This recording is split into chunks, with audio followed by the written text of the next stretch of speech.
Cinta bagi kakiku, terang bagi jalanku. Firman-Mu. Kira-kira tema kita apa? Langsung saya bilang tentang keluarga. Kalau saya beri tema di sosial media saya, keluarga harmonis itu sasaran tembak si setan. Saya ulangi, keluarga harmonis itu sasaran tembak si setan. Setuju atau tidak? Kemarin waktu ketemu cerita bagaimana sekarang repotnya menjaga anak-anak, pengaruh dunia yang luar biasa. Salah satunya adalah bukan cuma di Australia, tapi sudah di banyak negara di dunia. Anak mereka yang pertama tanya, ada iklan foto besar tentang pasangan gay yang sedang menikah ini. Anak itu tanya, kok cowok dengan cowok? Buku-buku tentang itu sudah mendunia. Ya di sekolah-sekolah. Bahkan viral beberapa saat yang lalu, ada seorang anak yang sangat percaya bahwa gender itu laki dan perempuan. Dia ngotot. Akhirnya dia dikeluarkan di sekolah itu. Ini negara Kristen. Nah ini baru salah satu tentang anak-anak. Belum tentang gangguan-gangguan yang lain. Angka perceraian yang terus meningkat. Itu menyedihkan sekali. Sehingga gambar yang utuh tentang keluarga itu hampir sulit didapat. Maka harapan Tuhan satu-satunya, ya, harapan Tuhan satu-satunya adalah kita yang sekarang ini. Kalau ada di antara kita yang pernah gagal, ya Tuhan tahu keadaan, tapi berusaha untuk tidak gagal lagi. Dan yakinkan kepada anak-anak kita, rencana Tuhan itu enggak bisa gagal. Satu kali orang-orang Yahudi protes kepada Tuhan Yesus. Coba kita lihat Matius 19 ini, ya, Matius 19. Mulai ayat 19, mulai ayat yang keempat. Coba saudara baca. Matius 19 ayat yang keempat. Nah, kita akan coba menemukan kenapa keluarga yang harmonis itu jadi sasaran tembak si setan. Jadi target utama si setan. Matius 19 ayat 4. Ada? Ayo dibaca bareng-bareng. Oke, 1, 2, 3. Yesus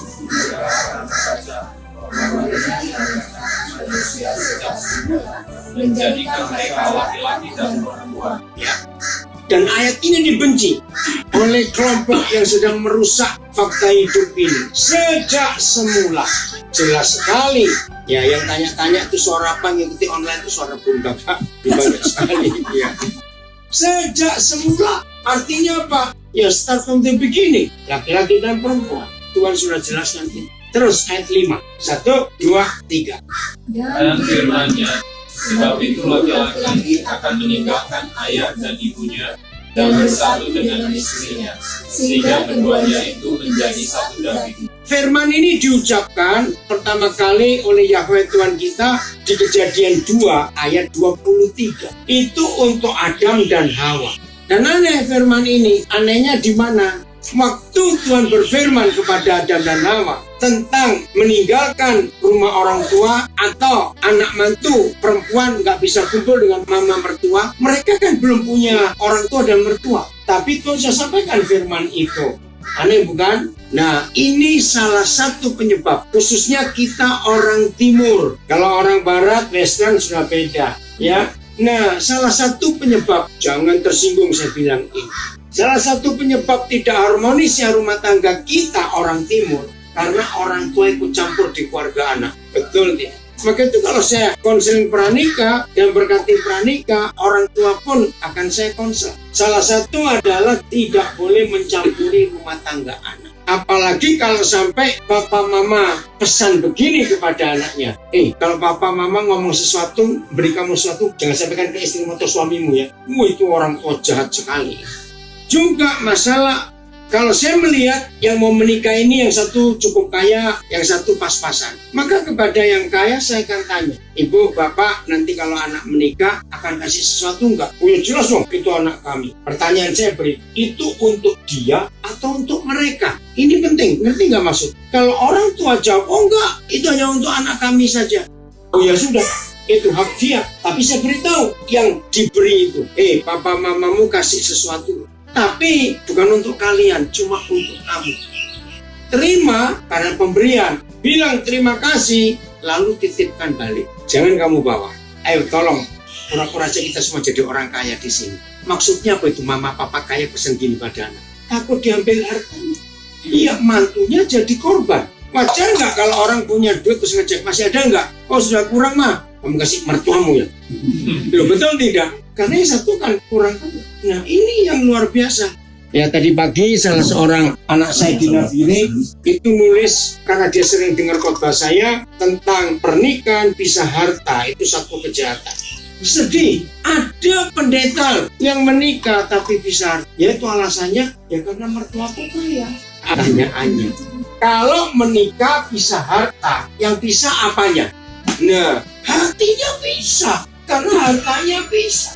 Nah, apa artinya nikah pisah hati? Cerai goblok, masuk gak ngerti. Jangan ngomong. Lo betul nggak? Lo jawab dong. Ini bukan guyonan. Lo iya atau tidak? Ya sudah. Itu jatin tulisan anak saya. Judulnya Gono Gini. Ini bahasa Jawa. Ya urusan harta benda. Beberapa waktu belakangan ini di media sosial beredar pemikiran yang sifatnya anjuran kepada para jomblo. Pesannya begini. Kalau mau menikah sebaiknya membuat perjanjian pisah harta kekayaan. Pandangan ini bermunculan di medsos setelah kasus perceraian Ari Wibowo dan Inga Nugra. Yang nggak pernah tahu nggak usah pusing, nggak apa-apa. Ya yang tahu ya sudah, yang nggak tahu saya bilang siapa yang udah punya orang gitu ya. Ya, sekilas anjuran ini nampak baik karena akan mempermudah urusan gonogini saat cerai. Tujuan utama dari perjanjian pisah harta sebelum menikah adalah tidak dicampurnya harta kekayaan masing-masing pasangan dan masih ada tujuan tambahan lainnya. Inilah satu-satunya perjanjian antar manusia yang sangat munafik, sangat egois, dan sangat jahat. Sebab orang yang mengusulkan dan yang menyetujui perjanjian pisah harta sebelum menikah adalah orang berhati licik. Setuju nggak? Tetapi nggak tulus menikahnya. Sejatinya kedua orang ini bukan mau menikah, tetapi ini yang paling tajam saya baca ya. Tetapi mereka sedang berusaha melegalkan pelacuran rumah. Setuju nggak? Bukankah kalau orang ke pelacur pasti bayar ada transaksi dulu? Ini kalimat betul sekali. Melegalkan pelacuran atau prostitusi rumah. Menikah adalah ikatan janji suci dua orang lawan jenis untuk hidup bersama atau menyatu. Makna menyatu bukan sebatas tinggal satu rumah dan tidur bersama. Jauh di kedalaman janji nikah, ada dua orang yang dengan sadar merelakan seluruh hidupnya melebur menjadi satu. Tidak ada lagi aku dan kamu. Memang secara fisik di dalam pernikahan ada dua orang, yaitu suami dan istri. Namun jika dilihat dengan mata batin, ya mata hati yang sehat, suami istri itu hanya memiliki satu hati, yaitu sehati. Memiliki satu pikiran, yaitu sepikir. Memiliki satu perasaan, yaitu seperasaan. Bahkan satu roh, itulah seroh. Kalau satu tubuh bersetubuh, ini roh. Ya bagus. Apa mungkin dua orang bisa sehati kalau hartanya dipisah?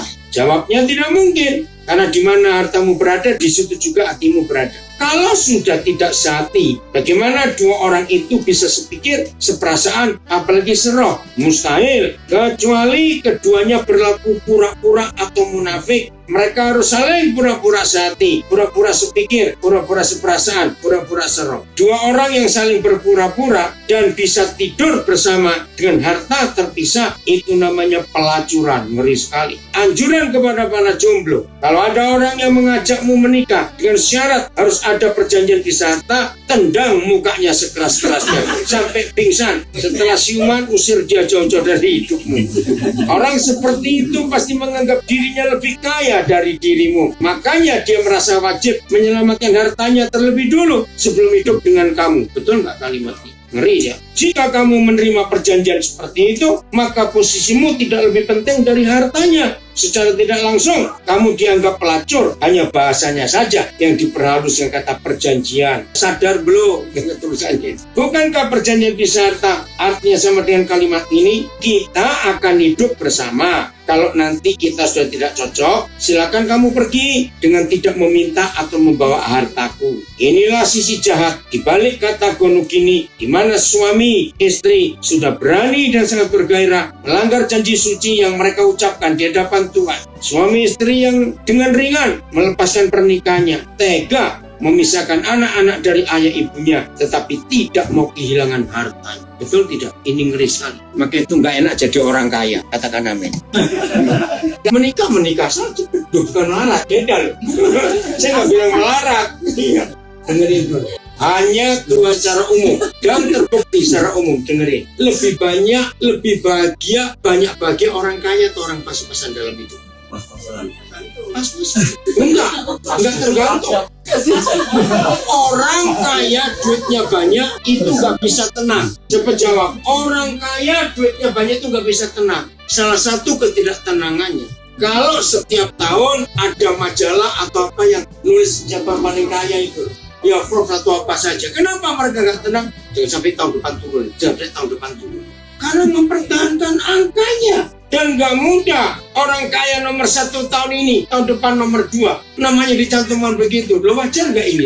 Ini lo masalahnya. Maka itu Tuhan Yesus berkata dengan tegas, harus milih Tuhanmu itu aku atau uang. Catat lo, tidak ada orang lain yang berkata kecuali Tuhan Yesus. Uang itu adalah Tuhan. Yang ngomong Tuhan Yesus. Maka itu kalau saudara baca Matius 6:24, saudara kata Tuhan Yesus berkata, money is not a thing, but a person. Uang itu disebut seorang oleh Tuhan Yesus. Saudara sadar nggak? Kalau dia seorang, Yesus nggak bilang it person. Maka itu uang itu punya kuasa, uang itu punya wibawa, uang itu punya kekuatan. Maka itu kita harus milih, nggak bisa punya dua Tuhan. Kalau kita punya dua Tuhan akan cinta yang satu, akan benci yang lain, dan itu betul. Maka itu kita harus tempatkannya. Nah, jadi ada urusan bisa harta itu hanya untuk orang kaya. Yang pas-pasan nggak mikir itu. Mas mau rebutan wajan dan cobek. Ya nggak mungkin lah. Pasti kekayaannya itu. Dan maaf, hanya Tuhan Yesus yang berkata, siapa yang susah masuk surga dan lebih gampang masuk neraka? Orang kaya dosa ragu-ragu. Contoh, maaf, kaya, orang itu kaya. Punya 10 anak misalnya, atau punya 2 anak, pokoknya punya anak. Namanya anak-anak, pasti wajar lah baik-baik. Tapi mantu-mantu, ngerti maksud saya? Loh, ngerti nggak? Mantu-mantu. Berapa banyak orang-orang kaya menderita sebelum mati? Karena antar mantu saling gesekan dan saling saingan.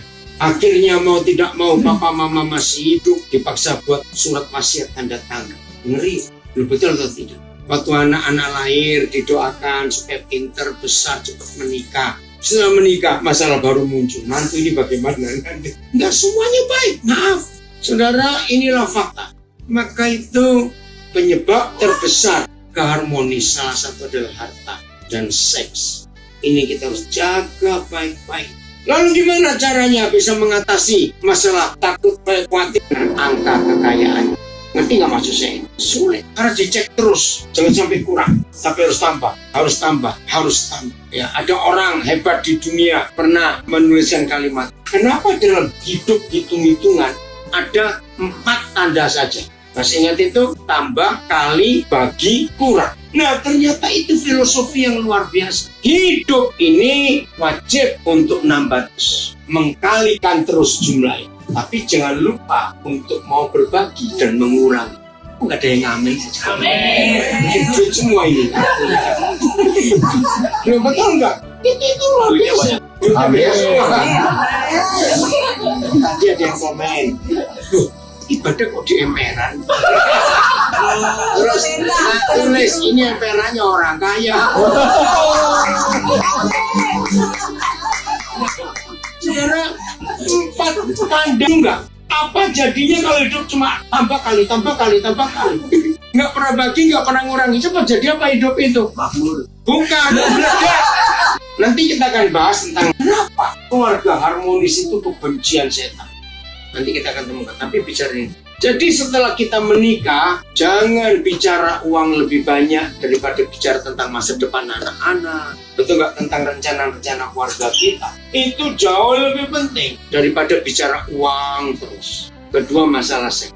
Tuhan itu luar biasa. Coba kita buka 1 Korintus 7 ayat yang ke-29.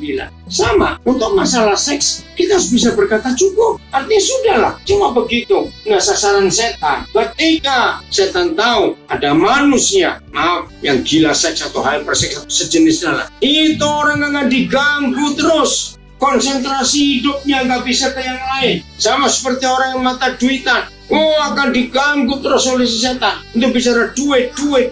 Nah, seks juga sama. Udah, kita baca sama-sama. 1 Korintus 7 ayat 29. Udah, 1, 2, 3. Saudara-saudara, inilah yang kumaksudkan, yaitu waktu telah singkat. Karena itu dalam waktu yang masih tersisa ini, orang-orang harus berlaku seolah-olah mereka tidak beristri. Ya, stop. Habis ya. Maaf ini untuk mempermudah konsep ayat ini. Bagus. Maaf ya, suami istri yang belum menikah mikir juga. Rumah baru terbakar. Harusnya kita nyelamatkan yang penting, Bu. Tapi 2 orang disibuk di tempat tidur. Ngerti loh, saudara? Nggak ngerti juga? Oke, ya udah. Rumah baru terbakar, baru api menyala. Tahu suami istri tetap nge-seks di tempat tidur, itu maksud saya. Tetap melakukan hubungan seks. Aneh nggak? Ya udah, ini ayat. Waktu sudah singkat. Seorang suami yang beristri berlakulah seolah-olah tidak beristri. Artinya jangan sibuk dengan seks. Amin kan? Ini firman luar biasa. Karena gangguan dalam rumah tangga ini salah satu. Ngeri sekali. Dan gak cukup di situ nasihatnya. Lihat ayat 30. Woi, dahsyat sekali. Nah, keluarga kita akan harmonis kalau kita jaga dengan konsep firman Tuhan. 1, tentang seks. Jangan kita diganggu, dibodohi. Maka itu suami istri harus selalu bisa saling berterima kasih untuk apa yang dikerjakan oleh pasangan kita. Karena dengan kita bisa berterima kasih pada pasangan kita, maka setan gak bisa ganggu tentang urusan tempat tidur kita. Ayat 30. 1, 2, 3. Dan orang-orang yang menangis seolah-olah tidak menangis. Stop. Ini keren sekali. Dalam hidup ini pasti ada kesedihan nggak? Ya kan? Pasti ada. Di antara kita yang hadir ini ada satu keluarga, suami dengan 2 anak. 3 bulan lebih yang lalu, istri mama mereka meninggal. Sedih. Ada banyak. Waktu COVID 2021, waduh, yang meninggal begitu banyak. Sampai 2 bulan itu Juli, Agustus 2021. Saya tuh nggak berani buka HP. Ngerti nggak maksud saya? Pasti ada berita yang meninggal siapa. Sampai stres nih. Ngeri sekali. Nah, kalau kita sedang menangis, firman ini luar biasa. Berlakulah seperti sedang tidak berduka, tidak menangis. Ini bukan maksudnya. Yang berikut. Kalau sedang 1, 2, 3. Dan orang-orang yang bergembira seolah-olah tidak bergembira. Iya. Kenapa? Yang sedang bergembira pun seolah-olah tidak bergembira. Karena untuk gembira ada ukuran waktunya. Mungkin nggak 10 hari gembira terus. Jarang. Ngalami itu yang luar biasa. Baik yang tidak baik maupun yang baik. Nggak lama pasti berubah lagi situasi. Lo ngerti nggak maksud firman ini? Maka tidak akan ada gangguan-gangguan, masalah seks, masalah keuangan, masalah sedih, masalah gembira, nggak ada lagi. Yang berikut, ini keren lagi firman ini. 1, 2, 3. Dan orang-orang yang membeli seolah-olah tidak memiliki apa yang mereka beli. Wah, guyon ini, Tuhan ini. Yang gak usah beli kalau gitu. Ngapain beli? Tapi ngerti nggak maksud ini sekarang? Apa saja, tapi dengan konsep 2 saja. Pun mereknya pabrik mana, pasti bisa rusak dan bisa hilang. Betul atau salah? Ya sudah, ini ya. Jadi kalau kita bisa beli sesuatu, tapi seolah-olah tidak memiliki. Kenapa? Bisa hilang, bisa rusak. Nah, apakah kalau hilang rusak kita marah-marah? Terus apa yang kita mau marah? Saudara, inilah hidup yang luar biasa. Ayat 31. Akhirnya Paulus gak bisa kata-kata. 1, 2, 3. Nah, pendeknya ini kalimat yang unik sekali. Artinya apa pendeknya itu? Kalau kita ngomong, pendeknya artinya apa? Singkatnya itu nggak ada lagi. Nggak usah disusi banyak-banyak. Baca, 1, 2, 3. Pendeknya, Orang-orang yang mempergunakan barang-barang dunia seolah-olah sama sekali tidak mempergunakannya. ya, karena coba. Sebab dunia seperti yang kita kenal sekarang akan berlalu. Haleluya. Pendeknya, kita punya barang apa saja, pakai barang apa saja, dan apa saja. Nggak ada yang kekal di dunia, betul nggak? Betul? Ini yang luar biasa. Yang Tuhan percayakan buat kita, itu adalah kehidupan ini, bukan yang lain-lain. Nah, kehidupan ini yang kita harus jaga untuk tetap berkenan kepada Tuhan. Pendeknya, orang-orang yang hidup ini mempergunakan benda-benda barang-barang duniawi seolah-olah tidak menggunakannya. Sebab dunia yang kita lihat sekarang, ada kata apa itu penting? Dunia, bagian terakhir baca lagi. 1, 2, 3. Sebab dunia seperti kita kenal sekarang akan berlalu. Saudara tahu kalimat akan berlalu sedang proses. Betul nggak? Sedang proses. Tadi saya baca berita itu tentang kapal selam yang hilang. Ocean Gate. Ternyata ada salah satu orang terkaya di Pakistan, anaknya masih muda, bayar sekian miliar. Padahal sebelum berangkat pasti dites dulu dong barang itu. Nah itulah dunia ini sedang akan berlalu, sedang proses menuju kebinasaan. Apa saja. Seorang tinggal di Australia beda dengan kami tinggal di Indonesia. Ya, ingat berapa waktu yang lalu ada berita Ring of Fire, pernah dengar kata Ring of Fire? Ya, lingkaran gunung berapi yang ada di dunia. Ternyata Jepang, Filipina, Indonesia, ini negara-negara yang paling keren Ring of Fire-nya. Wah, diperkirakan nanti akan gunung meletus, ada gempa bumi, sekian kalau ada, macam-macam lagi. Nah, ada beberapa orang yang tanya saya, jadi nanya pindah kemana? Terserah kamu mau pindah kemana, duitmu banyak, saya sendiri. Kalau saya nggak pindah kemana-mana, di Indonesia saja. Lo mau pindah kemana? Lolos dari gunung berapi, mau ke Amerika ada tembak-tembakan. Betul enggak? Mau pindah ke Eropa, makin kacau juga sekarang ini. Perang yang nggak selesai Ukraina, Rusia mau pindah kemana? Mau pindah Australia, inflasinya tinggi sekali hari-hari ini. Saya ini baru 2 hari tiba di Australia. Sudah ditelepon kiri kanan. Inflasi Indonesia gimana? Inflasi Indonesia bagaimana? Saya bilang pokoknya bisa makan. Tidak. Iya betul nggak ya, orang maksudnya ketakutan loh. Tiba-tiba mortgage semuanya berubah. Waduh, sudahlah, jadi nggak ada yang enak di dunia ini. Yang enak cuma satu, hidup dengan Tuhan Yesus. Amin. Udah itu saja, mau harapan apa lagi? Maka itu yang pengen tanya di sini, kalau boleh balik lagi pasti minta pulang Indonesia lagi. Masih lumayan di sana. Oke? Jadi yang enak hidup dengan Tuhan. Amin. Dunia seperti kita lihat sekarang sedang proses menuju ke. Maka suami istri, ayo kita fokuskan semua diskusi kita ya tentang kehidupan yang berkenan ini mau diapakan. Kenapa keluarga harmonis itu kebencian setan? Kita harus menemukan fakta ini supaya kita yang sudah menikah kita betul-betul menjaga keluarga kita. Ternyata di surga itu ada papa mama.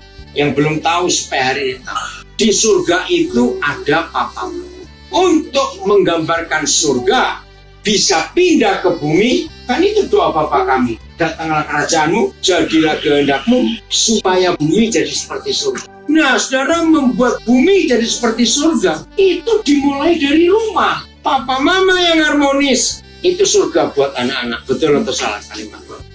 Betul? Bulan Januari tahun 80, ketika Mother Teresa, bulan Desembernya mendapat hadiah Nobel Peace ya, hadiah Nobel perdamaian. Lalu Mother Teresa diundang ke United Nations di New York dan dia pidato.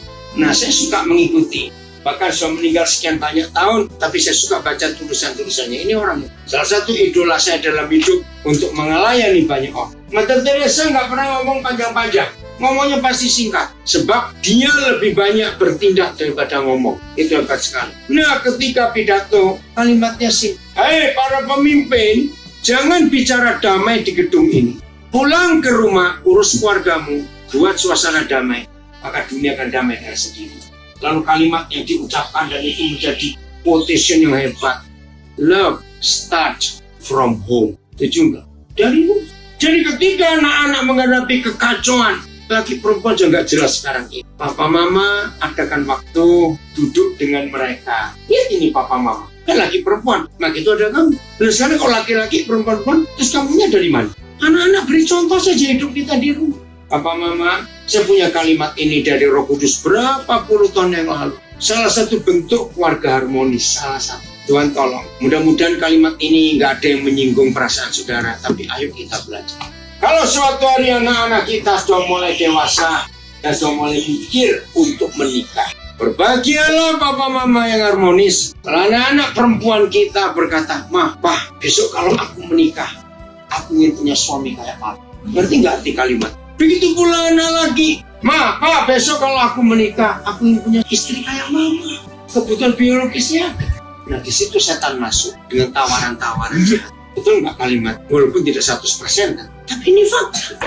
Dan memang itu ditawarkan oleh si neraka. Pasti bahagia kamu gak akan ribut. Aduh, miris. 2 bulan yang lalu ada seorang mahasiswi, saya nggak kenal. Dia mahasiswi psikologi di satu perguruan tinggi di Jakarta. Sedang topiknya dia bahas tentang child free. Ya kan ada gerakan baru sekarang ini. Orang menikah tapi nggak mau punya anak. Nah, salah satu dosennya itu tahu saya, tapi saya nggak tahu siapa. Untuk nulis skripsi kan ada 2 pilihan. Satu yang literal, yang ada buku, atau yang contoh kasus. Gitu. Nah ternyata dosennya ini beritahu telepon saya kepada mahasiswa ini. Wah, diwawancara. Saya baru tahu juga paham child free ini. Ya sudah dengar sih, tapi detailnya saya ternyata ini diakui oleh dunia. Boleh saja. Saudara, siapa yang butuh rumah gratis pindah ke Jepang? Di Jepang sekarang ada ribuan rumah kosong. Mau dikasih siapa yang mau? Sebab yang punya sudah mati, nggak punya anak. Nah pemerintah Jepang kerepotan ngurusnya. Maintenance-nya bagaimana nanti ini? Ribuan rumah. Ya banyak kota di Jepang. Ya berkata dia. Nah, terus lihat Korea. Kita mau lari kemana? Cuma satu. Dalam kitab Ibrani 12 itu ditulis. Semua akan digoncangkan. Masih ingat ya? Hanya satu yang tidak, yaitu kerajaan surga. Nah jadi setan memang bodoh. Ya dari dulu memang. Maksudnya menggoncangkan semua ini. Justru itu menguntungkan surga. Karena tinggal satu yang nggak tergoncangkan, kerajaan surga. Ilustrasinya begini. Misalnya hari ini di depan kita ada 1000 botol. Dan dikatakan di antara 1000 botol ini hanya ada satu botol yang didesain khusus, dibuat khusus, nggak bisa pecah. Gimana cara dapat satu? Hancurin yang lain. Nah, hancurnya 999. Cuma tinggal satu. Jadi ketika dunia dengan semua tawarannya, tapi malah mencelakakan diri sendiri, saudara, tinggal satu yang tidak tergoncangkan, yaitu kerajaan surga. Ini diajarkan Tuhan Yesus. Jadi untuk memindahkan surga ke bumi, bukan buat macam-macam. Masuk kembali ke rumah. Kembali ke rumah. Di situ ada surga. Nah, di surga itu ada papa mama. Dari mana kita tahu papa mama? Kita buka Kejadian 1:26. Supaya kita tahu. Jadi pulang dari sini, papa mama baca 1, 2, 3. Kejadian 1:26. Berfirman Allah, baiklah kita menjadikan manusia menurut gambar dan rupa kita, Supaya, mereka berbuat. nah ini, kata yang betul gini. Marilah kita menjadikan manusia serupa dan segambar kita. In our image. So, supaya mereka jadi sama seperti kita. Punya kuasa, punya otoritas itu. Maaf saya cuma tanya ini ya. Kalau yang sudah tahu, kembangkan. Siapa yang akhir-akhir ini sedang mengikuti sebuah fakta viral? Fisika kuantum. Ada yang mengikuti, tolong cari. Saudara kan kagum. Fisika kuantum. Sayang, saya nggak ada waktu untuk jelaskan. Ternyata fisika kuantum ini ditemukan oleh orang yang pertama, Nikola Tesla. Berapa banyak tahun yang lalu. Nikola Tesla ini jadi idolanya Elon Musk. Dia sangat terpengaruh dengan Nikola Tesla. Orangnya jenius. Bahkan Einstein kalah. Orang-orang cendekiawan apa Stephen Hawking kalah. Nah ternyata Nikola Tesla ini ternyata Tiongkok. Saudara, siapa yang bisa menyalahkan, menuduh, mengalahkan Tiongkok? Ayo, bangsa mana yang punya ide buat matahari buatan? Nganggur. Betul nggak? Ngerti nggak? Bangsa mana itu? Tiongkok. Tiongkok. Sudah dulu mataharinya. Bukan matahari. Iya. Aneh sekali itu orang. Matahari sudah ada membuat buatannya. Dan berhasil. Apa saja. Amerika sudah tertinggal. Dan hebat. Bedanya Amerika sekarang makin kelihatan. Saudara, 30% negara-negara Afrika yang miskin sekarang luar biasa. Karena ditolong oleh teknologi Tiongkok. Hebat sekali. Pertaniannya subur luar biasa. Ya hebat. Fisika kuantum. Cari saudara. Nah ayatnya di mana? Maka itu ketika saya diajak diskusi, saya bersyukur ya. Orang mau ngajak saya diskusi apa saja, saya langsung tahu ayatnya itu di mana. Ada firmannya. Ada. Jauh sebelum Nikola Tesla. Coba baca. Ini nyimpang sedikit ya. Kejadian 11 ayat yang ke-6. Maka itu saudara, di dunia ini ya, setelah saya baca ayat ini, nggak ada orang bodoh, nggak ada orang miskin. Yang ada orang malas. Betul? Iya. Ini firmannya, ini jaminannya. Coba baca. Kejadian 11 ayat yang ke-6. 1, 2, 3. Dan dia berfirman, mereka ini satu bangsa dengan satu bahasa untuk semuanya. Ini barulah permulaan usaha mereka. Inilah barulah permulaan usaha mereka. Usaha apa itu? Menara Babel. Apa sih pentingnya Menara Babel? Bukan soal pentingnya, soal hebatnya itu. Besi beton baru ditemukan pada abad yang ke-17. Akhir. Nah ini untuk bangun perlu ada besi beton, bangun bertingkat. Semen ditemukan baru tahun berapa? Kok bisa? Gak ada fakultas arsitektur atau teknik sipil waktu keturunan Nuh membangun itu. Ini baru permulaan usaha mereka. Kalimat berikut, mulai dari Menara Babel. Bangunan permanen pertama di dunia. Mulai dari waktu itu. Saudara bayangkan kalau kita baca Perjanjian Lama, Bait suci yang permanen itu baru dibangun oleh Raja Salomo. Nah itu berapa ribu tahun dari Menara Babel sampai ke Salomo. Karena sebelum Salomo semuanya dibangun pakai tenda. Ini kan luar biasa, orang nggak pernah mikir. Ya, mulai dari sekarang apapun juga yang direncanakan manusia dijamin tidak ada yang tidak akan terlaksana. Gila ini saudara. Tuhan loh yang berfirman. Nah ini fisika kuantum. Jadi fisika kuantum itu semua dimulai dari belakang otak kita. Belakang kepala kita. Dan ini otak kecil. Ini ada the power of creation. Daya cipta. Teknologi sehebat ini. Orangnya belajar dulu baru menemukan sesuatu. Atau orang menemukan sesuatu baru jadi ilmu. Nemu sesuatu. Mana betul? Gak usah ragu-ragu. Menemukan dulu sesuatu baru jadi ilmu. Dan ini semuanya Alkitab yang nulis. Maka itu teknologi gila. Itu fisika kuantum. Maka itu kalau lagi bertahta sekian menit di kamar kecil itu, jangan ngupil dan garuk-garuk. Gunakan sekian menit untuk mikir, untuk menemukan sesuatu. Misalnya, seorang yang pintar masak, hari ini, maaf yang di rumah, di Brisbane ada gudeg Jogja enak. Yang suka masak, gunakan ayat ini juga. Coba sambil mikir, punya ide. Wih, aku mau buat bakso gaya ini, bisa terserah, mau apa saja. Wih, aku mau buat donat model begini, pakai ramuan bisa. Kok gak ada yang namanya sih? Mulai dari sekarang, dari waktu itu loh, sampai seterusnya selama ada manusia. Saudara punya ide apa? Ciptakan. Mau ide gila pun gak apa. Masih ingat sejarahnya Wright bersaudara yang ciptakan pesawat? Ya enggak, bapaknya itu pendeta loh, kakak beradik ini. Pendeta aja ngeledek. Mana bisa orang terbang? Ah, ide gila, tapi jadi. Saudara punya ide apa? Terserah. Maka itu anak-anak kita yang kreatif. Ya, itu luar biasa. Seperti saudara tahu, Tuhan percayakan kami untuk dirikan banyak pendidikan. Saya tuh paling marah kalau ada papa mama bilang, ini anak kok nakal sekali. Sama kempeleng itu mama. Ubah kata nakal dengan eksperimen. Setuju nggak? Anak itu pasti nakal. Kalau anak diam itu cuma dua, lagi sakit dan bodoh, itu aja, maaf. Lu betul atau tidak? Ya. Maka itu kalau lihat anak nakal, saya bilang nakal kamu sedang eksperimen apa? Nah, mau punya lagi, besoknya biarkan. Anak itu eksperimen benar. Dan kalimat ini menolong banyak keluarga. Jadi ya, ayo jujur. Dulu kita nakal juga enggak? Enggak. Jawab dulu nakal enggak? Kalau enggak nakal enggak sampai Australia. Udah gini bilang enggak, kerja jam kelihatan nakal. Herman setuju? Nah itu dia. 10 ya. Enggak. Lo ngerti enggak saudara? Jadi jangan ngomong anak nakal, eksperimen. Baca satu ayat lagi ya. 1 Yohanes 2:27. Ini firman Tuhan itu menjadi jawaban. Maka itu tadi saya tanya, apakah ilmu orang-orang itu kuliah dulu baru nemukan sesuatu, atau orang nemukan sesuatu baru jadi ilmu? Saudara jawab, menemukan sesuatu dulu, betul. Dan ini ayat 1 Yohanes 2:27.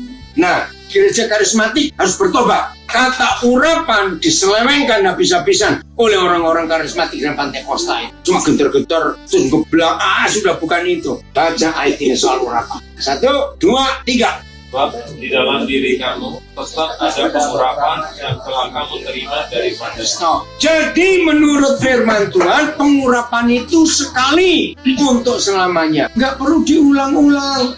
Maka itu tolong gereja-gereja yang suka buat spanduk brosur setelah ibadah ada doa pengurapan. Ngawur itu. Sebab di dalam diri kamu tetap ada. Betul? Tetap ada pengurapan itu yang telah kamu terima. Terus fungsinya apa? Karena itu tidak perlu kamu diajar oleh orang lain. Nah, ini kalimat ini banyak perdebatan. Awal-awal saya jadi hamba tahun 70-an, 80-an. Saya juga bingung, kok sombong sekali jadinya. Kalau kita terima urapan, kok nggak perlu diajar lagi oleh orang lain? Sombong nggak itu? Ternyata tidak. Kenapa? Baca terus. Tetapi bagaimana pengurapannya mengajar kamu tentang segala sesuatu dan pengajarannya itu benar, tidak dusta, Ya. dan sebagaimana ia dahulu telah mengajar kamu. Demikianlah hendaknya kamu tetap tinggal di dalam dia. Saudara perhatikan, kenapa? Tanya apa? Enggak, saya tanya artinya urapan, artinya. Urapan ya kuasa Roh Kudus yang bekerja. Oh, oke. Ya, dengerin ya. Dalam satu ayat ini, hitung ada 4 kali kata teach, 4 kali pengajar. Jadi pengurapan itu hasil firman, belajar firman. Bukan cuma bahasa roh, terus keder-keder, enggak. mengajarkan. Begitu saudara dan saya terima firman, itulah urapan bekerja. Maka itu gereja-gereja hobinya ngerot terus, tapi tidak mengimbangi dengan firman. Bisa jadi dukun Kristen. Tapi gereja yang nggak mau pengurapan, maunya firman saja, jadi ahli Taurat akhir zaman. Maka itu songkap dua. Nah, begini jawaban. Jadi untuk apa kalimat itu nggak perlu diajar oleh orang lain? Ya ini jawab. Para inventor, tahu kata inventor? Mereka nggak belajar dulu. Mereka nemukan dulu, invent something. Lalu apa yang ditemukan itu jadi teori baru. Nah, seperti ini yang kita harus buat. Itu fisika kuantum. Nah, jadi kembali ke rumah. Baiklah kita menjadikan manusia yang serupa dan segambar dengan kita, supaya mereka jadi seperti kita. Nah, masalahnya kita ini siapa? Who are they? Kenapa kita? Sepertinya banyak. Ayat 27 jawaban. Ayo ayat 27. Kejadian 1. 1, 2, 3. Iya, kejadian 1, 27. Nah, ini cara kita ngajar anak-anak kita firman. Jangan pakai doktrin, pakai rohani, anak-anak kita ngantuk. Ini sains, ini buku ilmu pengetahuan yang luar biasa. Udah, ayat 27. 1, 2, 3. Maka Allah menciptakan manusia itu menurut gambarnya. Menurut gambar Allah diciptakannya dia, laki-laki dan perempuan diciptakannya mereka. Nah, ini keren sekali ayat. Saya tanya, dalam doktrin gereja, Tuhan itu laki atau perempuan? Saudara ragu jawab. Doktrin gereja, teolog, laki, karena our father.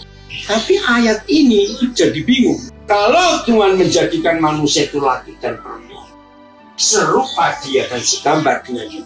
Nah, kalau Tuhan cuma laki, yang perempuan gambarnya siapa? Tuhan nggak punya tetangga. Lu ngerti maksudnya? Iya. Nah, ini jawabannya. We let us means man. Itu begini. Coba kalau suami istri lagi berdua saja, nggak ada anak-anak, nggak ada mertua, nggak ada orang, nggak ada siapa-siapa. Kalau dua orang ini ngomong pakai kata ganti apa? Kamu, aku, kita. Lagi berdua kok. Belum betul nggak jawab. Iya. Nah, jadi kata kita di ayat 26 di surga itu ada papa dan mama. Untuk menggambarkan papa, dia jadikan laki-laki in his own image. Untuk jadikan mama, dia buat perempuan. Nah, tapi laki dan perempuan ini nggak bisa jadi papa mama kalau tidak sudah begini nggak tahu. Dinikahkan ayat 28. Ini jadi urut. Kejadian 1, 26, 27, 28 itu satu paket. 28 bunyi apa? Allah memberkati. Ya, stop. Kata memberkati itu artinya apa? Sering pakai di gereja. Bless, ya. Artinya apa? Sedang apa mereka dua? Menikah. Loh, betul nggak? Kan pakai ayat ini gereja untuk memberkati pernikahan. Dan Yahweh Tuhan memberkati mereka. Siapa mereka di situ?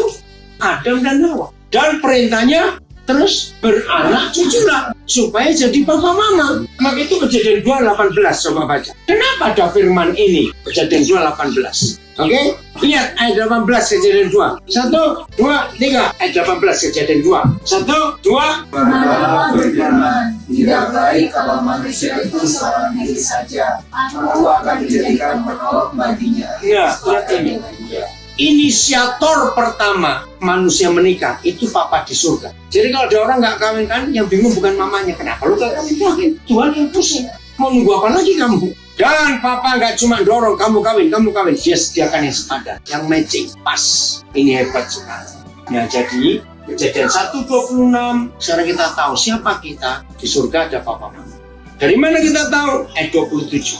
Tuhan menjadikan laki dan perempuan menurut gambar. Supaya ada papa di dunia, dia ciptakan laki-laki. Supaya ada mama di dunia, dia ciptakan perempuan. Nah, laki dan perempuan nggak bisa jadi papa mama kalau nggak diberkati untuk menikah. Keren ya. Dan beranak cuculah, itu artinya hasilkan seperti kami. Contoh paling mudah untuk ayat 28. Kalau kita nanam biji jeruk, kan tumbuh buah dunia? Jawab dong.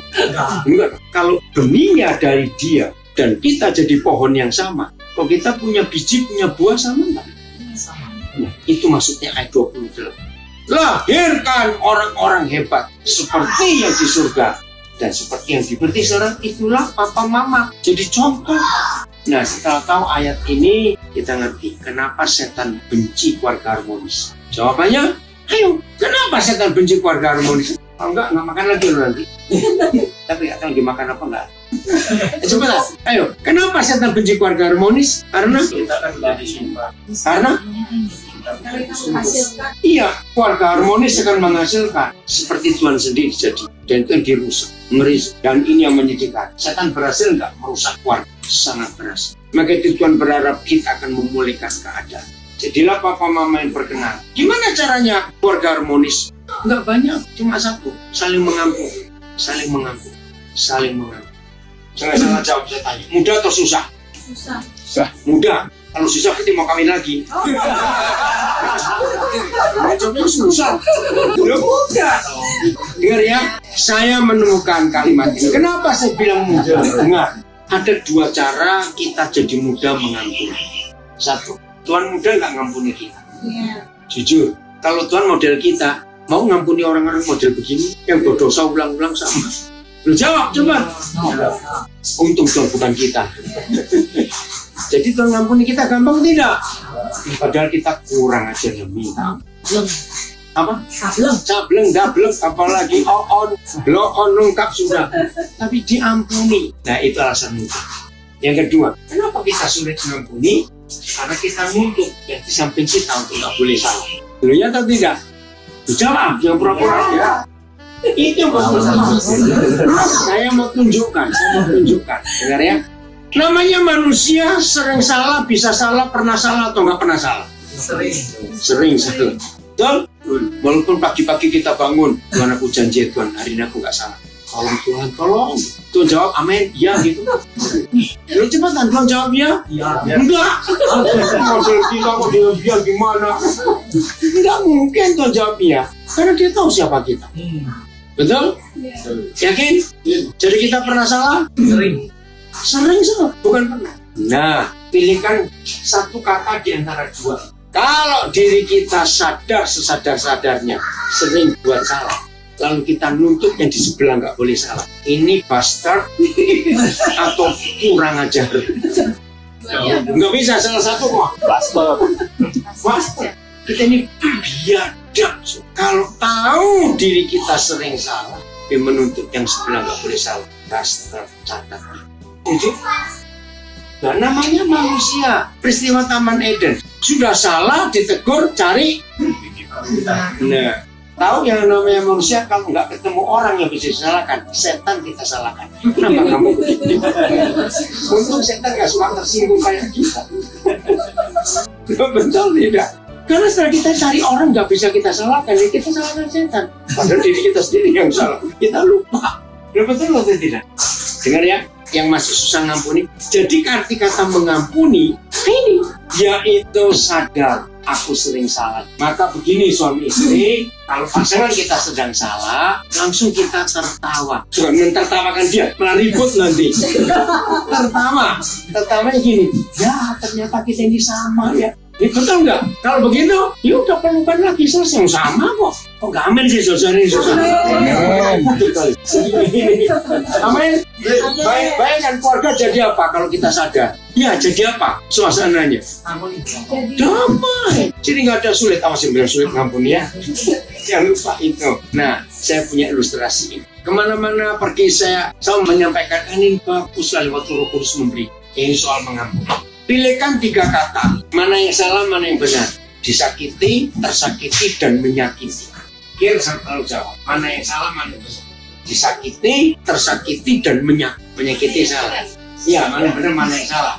Salah semua, tanya penjual bakar gudeg. Oke, iya salah semua. Apa ilustrasinya? Saya bersyukur pada Roh Kudus.